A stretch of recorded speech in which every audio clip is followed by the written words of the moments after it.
Yes, kabisa neza ko umeze neza cyane uteze amatwi CBRS Studio Sport. Uyu ni umunsi rero wa kabiri w'icyumweru, nizera ko ukomeje kugubwa neza cyane. Iyo umunsi wa kabiri w'icyumweru rero ugeze, ibihe biri kugenda byicuma kabisa, icyumweru cyo kugenda kisunika kigenda kivaho umunsi umwe n'undi, bigatuma rero iminsi igenda yiyongera kabisa, ukwezi kwa mbere tugenda tukuvamo gatanu kuri gatandatu ko tunakugeze hagati. Nizera ko rero umeze neza cyane, ngendiza abayo David nkuzaniye sport muri Arosade kabisa kuri uyu munsi wa kabiri w'icyumweru kabisa.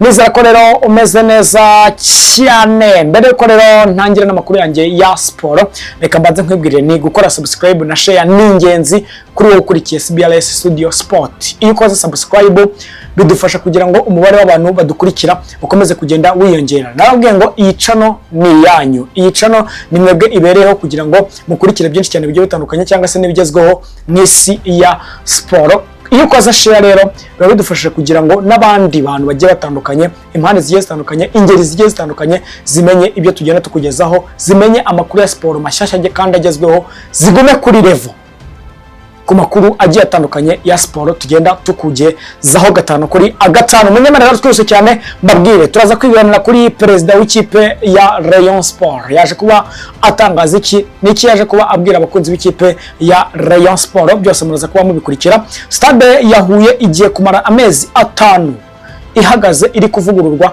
kandi ku buryo bugezweho. Ese biraza kuba bigenda bite? Niki batangaje abihuye, nabyo ndaza kuba ambikubwira neza cyane. Stade Amahoro yamaze kuba ishyirwamo ikoranabuhanga rikomeye cyane rya VAR.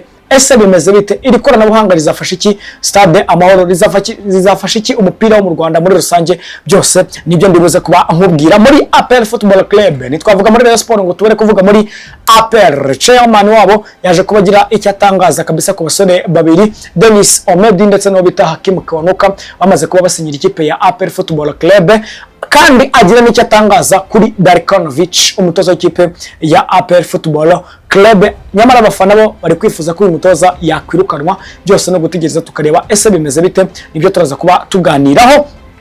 Ku mugabane wa Afurika, umutoza mushya w'ikipe ya Nigeria yamaze gusabwa ibintu bikomeye cyane.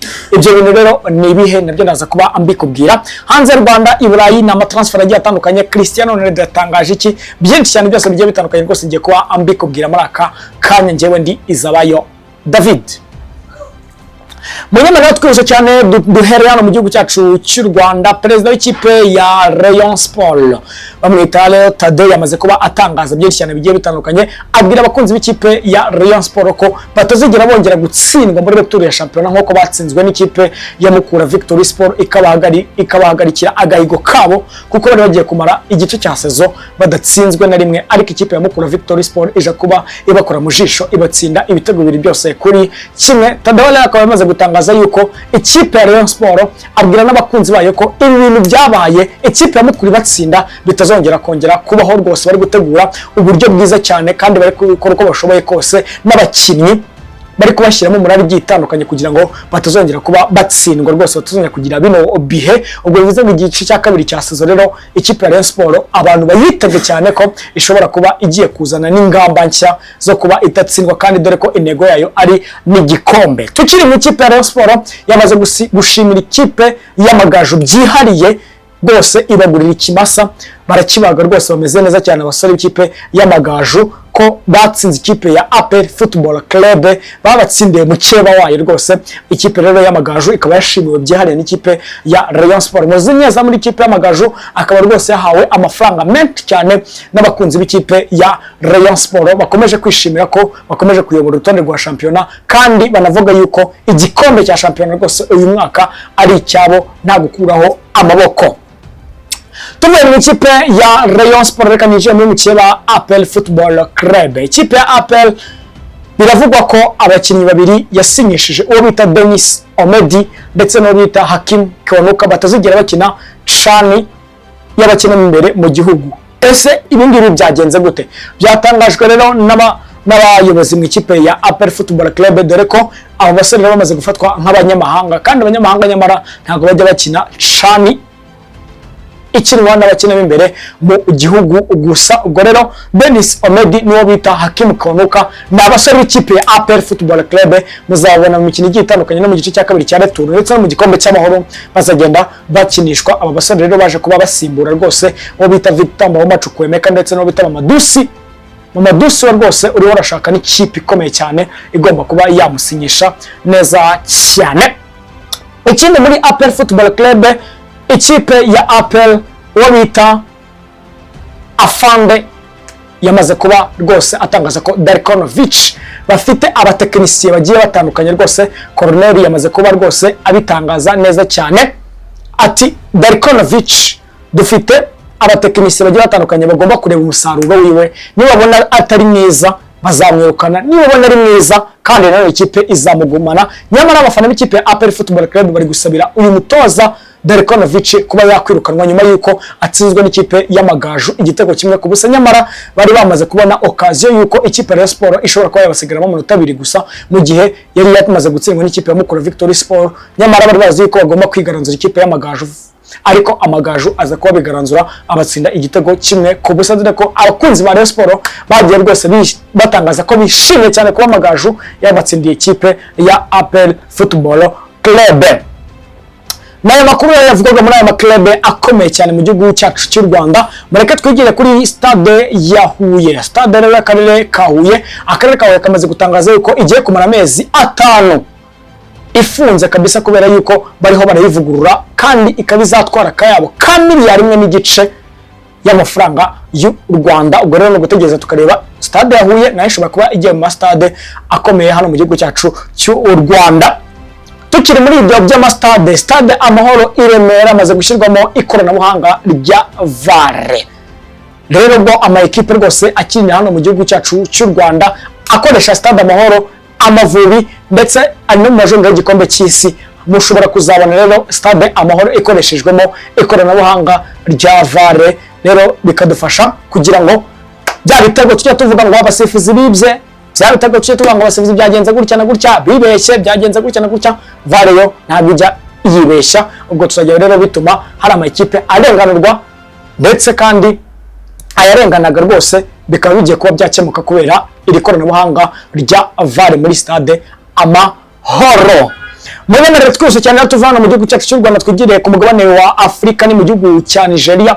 Umutoza mushyashya rero w'ikipe y'igihugu ya Nigeria Super Eagles bamwita Eric Shell yamaze kuba ahabwa rwose ibintu bikomeye cyane. Yamaze kuba ahabwa ko agomba kugeza iyi kipe ya Nigeria mu gikombe cy'isi cya 2026 rwose kizabera muri Amerika.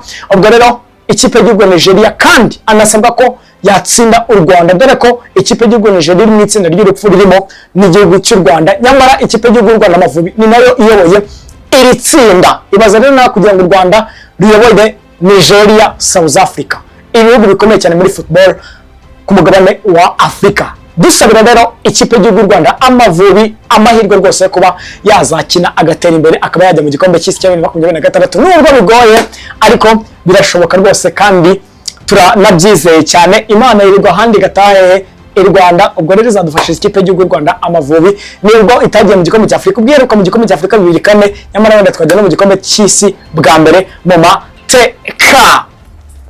Twese cyane ka twegere hanze y'u Rwanda kabisa ndetse na hanze ya Afrika. Bamwita Cristiano Ronaldo. Cristiano Ronaldo rero uyu mukinnyi rwose ubica bigacika hano ku mugabane w'isi, mukinnyi ukomeye cyane kabisa. Yamaze kuba atangaza yuko yemeye kongera amasezerano muri Al Nassr. Amasezerano rero azamugeza mu 2026. Bikomeza kumugira rero umukinnyi ukomeye cyane, uhembwa amafaranga menshi, uhembwa umushahara w'amafaranga menshi agera kuri ku bihumbi 173 kabisa, ni miliyoni 173 z'amayero ku mwaka. Rero niwe mukinnyi wa mbere uhembwa amafaranga menshi mu mateka rwose hano ku isi. Ese Cristiano Ronaldo azakomeza kwitwara neza muri Al Nassr, dore ko amasezerano azamugeza mu 2026. Nyamara amakuru yari yatangaje yuko ashobora gusohoka mu ikipe ya Al Nassr akajya mu ikipe izakina igikombe cy'isi cy'amaklube ariyo Al Hilal, izaba rwose ahatana nabo bita ba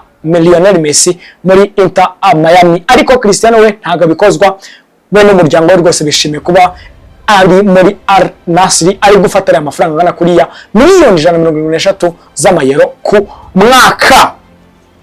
Bamwita Kobbie Mainoo ntabwo arongera amasezerano mu ikipe ya Manchester United. Nyamara kutongera amasezerano mu ikipe ya Manchester United nuko Manchester United idakozwa ibyo uyu musore Kobbie Mainoo yayisabye kuba azajya afata ibihumbi 200 by'amayero ku cyumweru nk'umushahara, ariko Man United ntabwo ibikozwa, iri kubona iri kuyaka amafaranga menshi cyane kandi ari umusore ukiri muto cyane imyaka 19. Nyamara si ikipe ya Man United gusa yiteguye kuba yaha umushahara Kobbie Mainoo.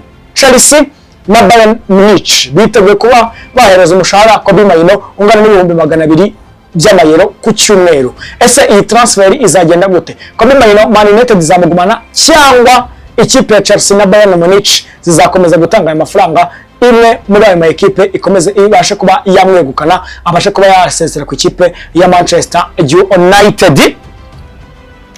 Ikipe ya Rennes mu gihugu cy'Ubufaransa ikina shampiyona y'icyiciro cya mbere mu gihugu cy'Ubufaransa Ligue 1 irashaka agasore gakinira Galatasaray kitwa Victor Nelson. Aka gasore kitwa Victor Nelson ni akanya Denmark k'imyaka 26 akina muri center back, ni umudefenseur rwose ukomeye cyane, ashobora kwerekeza rero muri shampiyona y'igihugu cy'Ubufaransa Ligue 1 agakinira ikipe ya Rennes.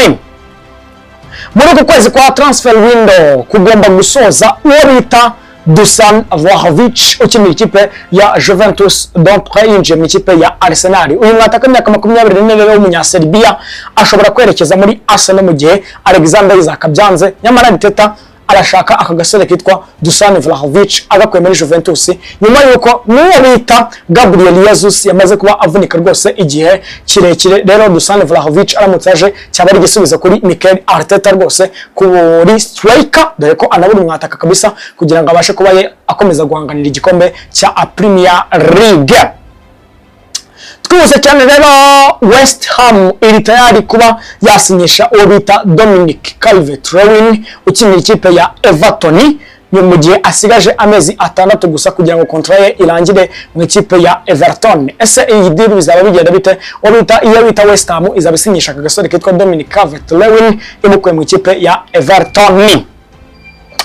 Twose cyane Borussia Dortmund iracyari gupushinga kuzana Marcus Rashford ngo abe yayikinira rwose muri iki cya kabiri cya sazo cya Bundesliga. Nyamara yewe bita Marcus Rashford we yishakira kwigira mu ikipe ya FC Barcelona. Ese Laporta bizagenda bite? Uyu musore azaba amuzana witwa Marcus Rashford azamuzana mu ikipe ya FC Barcelona, dore ko izaba ari no hari n'ikipe ikomeye cyane nibona uwo bita Marcus Rashford akagaruka ari noneho mu bihebye bizaba rwose bimeze neza cyane mu ikipe ya FC Barcelona. Reka twigire ku ikipe ya Borussia Dortmund. Borussia rwose Dortmund yakomeje kurambagiza abasore benshi cyane, nabyo nabwiraga arimo n'uyu rero Marcus Rashford. Ikipe ya Real Madrid iri gushaka undi mutoza uzasimbura Carlo Ancelotti. Carlo Ancelotti rero akomeje kwitwara nabi cyane imbere y'ikipe ya FC Barcelona. Bizaba bigenda bite? Dore ko Carlo Ancelotti rwose byanavuga yuko ashobora kuzajya kwitoreza ikipe y'igihugu ya Brazil. Ese bizaba bigenda bite uyu Carlo Ancelotti? Ninde mutoza uzaba amusimbura? Ese ni Xabi Alonso? Ese ni Zidane? Byose no gutegereza tukareba, tuzaba tureba izi transfer kuntu zagenda zaba atoza. Ikipe ya Arsenal ya joininze Inter de Milan ndetse n'ikipe ya Napoli rwose mu gushaka gasore gasigaje amezi 18 ngo contrat yako irangire muri AS Roma bakita Lorenzo Pellegrini. Ese gasore abo basore bazaba akabona ama ekipa agiye atandukanye Arsenal, Napoli ndetse na Inter, byose no gutegereza tukareba. Twose cyane rero reka twigire kuri Alejandro Garnacho uri gushakwa n'ama ekipa atandukanye harimo Atletico Madrid, ikipe ya Napoli, Juventus ndetse na Paris Saint-Germain. Nyamara Alejandro Garnacho ntabwo nyamara yishimiye uburyo umutoza Ruben Amorim ari haramukinisha, ariko nyamara ubu ngubu yisubiyeho ubu bita Alejandro Garnacho rwose yamaze kubona no inyenyeri mu ikipe ya Manchester United ameze neza cyane kabisa. Twose cyane mu ikipe ya Barcelona, ikipe ya Barcelona yo urabizi ko iri gushaka ariko Victor Gyökeres. Ese bizaba bishoboka kuri iyi deal? Byose no gutegereza tukareba. Chelsea na Tottenham ziri kurwanira agasore ka West Ham kitwa Josh Maja ka West Bromwich Albion. Ese byose bizaba bigenda gute ibyako? Real Madrid yiteguye gusinyisha Archie Gray umuseta back rwose wa Tottenham Hotspurs. Uyu musore rero ikipe ya Real Madrid ikaba iri kumushaka cyane ngo yajya gufasha hariya muri center back. Tuzi cyane ikipe ya Liverpool yanze miliyoni 70 zavuye muri Arabia Saudite kuri Darwin Nunez. Ese bizabijyana bite Liverpool irifuza iki? Ese mu gihe itarabona Jonathan David kuturuka muri Lille izabigurisha uyu musore Darwin Nunez? Byose no gutegereza tukareba. Amashampiyona araza kuba akomeza muri Premier League. Turaza kuba tugezaho umwe mu mukino ya Premier League kabisa iraza kuba ibageraho ku isaha y'isa 3 live kuri CBLS Studio Sport. Bayita Brentford iraza kuba ikiri ikipe ya Manchester City, ikipe ya Chelsea iraza kuba ikipe ya AFC Bournemouth kuri Stamford Bridge. Saa 3 turaza kuba tugezaho umukino umwe muri iyi ngiyi ikurikira kabisa. West Ham United iraza kuba ikipe ya Fulham. Nottingham Forest umukino ukomeye cyane iraza kuba ku isaha y'isa 4 iraza kuba ikiri ikipe ya Liverpool. Muri Bundesliga nabo baraza kuba bakina kabisa. Holstein Kiel iraza kuba ikipe ya Borussia Dortmund, ikipe ya Bayern Leverkusen ikina na Mainz 05, ikipe ya Frankfurt ikina na Freiburg, naho Wolfsburg ikina ikipe ya Borussia Mönchengladbach. Akaba nangana nsoresha amakuru n'abateguriye iyi ni CBLS Studio Sport. Mushishikariza kwa subscribe ndetse na share kugira ngo ukurikire ibiganiro byacu tugenda tukugezaho. Ciao ciao.